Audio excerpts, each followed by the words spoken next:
You know, let's talk about growing up, early childhood.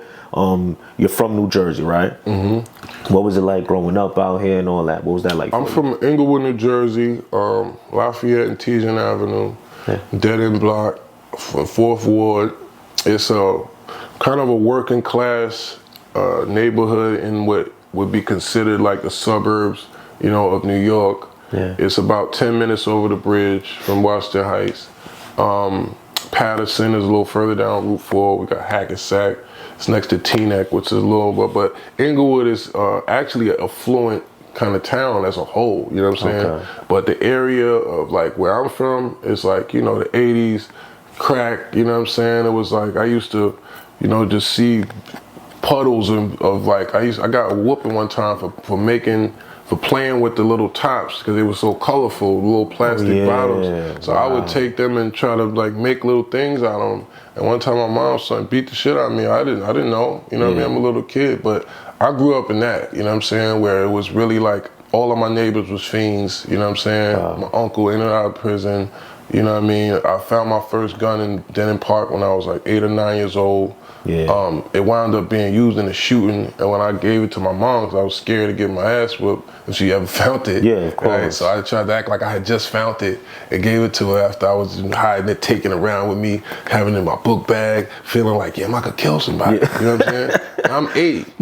Every little boy is, So that's the like, mindset. So I just seen a lot of things young, you know what I'm saying?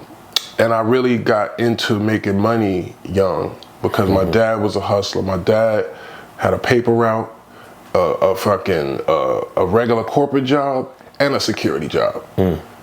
Like he would literally wake up 5 in the morning. Sometimes we would go with him in the family van, throw the papers and all that. He had another job working for PSC&G, which is the Public Service Electric and Gas in the IT department. He worked in computers. And then he had another security job where he would just front like he was there. Sorry, Dad, I gotta tell you. He would front like he was there. I see where this is going. And he would get a bag of McDonald's or Burger King or something and put it there to make it seem like he had just went to go get something to eat, and he would come home and sleep for a couple hours. Yeah. and well, eventually he got caught doing this shit.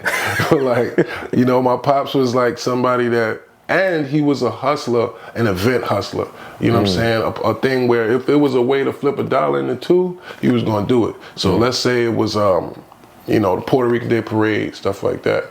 I used to go to, once he kind of showed me the mind state of how to do this, I just started doing it on my own, my little brothers. So if it was snowing, we going to shovel. We going to what we would call Jew heaven, respectfully. That's the area right past Teaneck, where it's all the nice houses right across the tracks from us. We're going right over there, and we're going to be knocking on doors, you know, $100, $150. We'll shovel this whole thing. I make $700, you know what I mean? When I'm 11, 12, with me and my little brothers just shoveling the snow, raking leaves, cutting grass. Then I started doing event hustling, like if it's the Puerto Rican Day Parade, I'm gonna go to 28th Street with the Africans and get 500 Puerto Rican flags for probably like 17 cents a flag or something, right?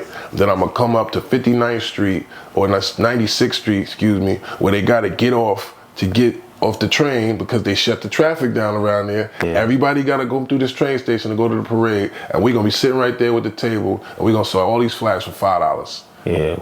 So I'm just making flips like this as 12, 13, and then I came up with this one idea when I was 14 for the Million Man March to make these shirts.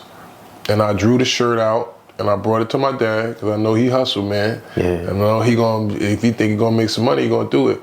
So we printed up 1,000 of these shirts that I drew that had the White House and it had spray painted over the white. It had the Black House and it had like 1 million strong all day long. And I drew something with like some people.